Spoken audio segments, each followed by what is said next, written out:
మా చర్చిని దాన్ని ఏమంటారు డిమాలిష్ చేశాడు, నష్టపరిచాడు, అందుకని ఈ టెస్ట్ ప్రాస్ కేసు కింద అని బుక్ చేయాలని మొత్తం 8 పేజీల కంప్లైంట్ తీసుకొచ్చారు.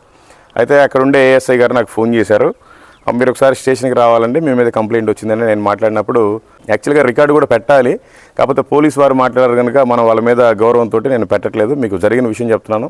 ఏఎస్ఐ గారు ఫోన్ చేసి మీ మీద కంప్లైంట్ ఏదన్నప్పుడు ఎవరు ఏంటన్నప్పుడు వీళ్ళేనండి ఈ చర్చికి సంబంధించిన వాళ్ళు, మీరు రండి అన్నప్పుడు అక్కడికి వెళ్ళిన తర్వాత నేను షాక్ అయ్యా. అదంతా చూసిన తర్వాత 8 పేజీల ఆ కేసుకు సంబంధించిన పేపర్స్ చూసి.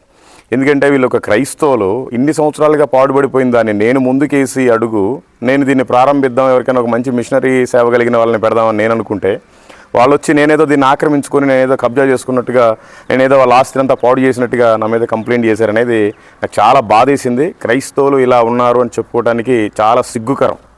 ఎందుకంటే ఆ రోజున జరిగిన సంఘటన అది. సరే,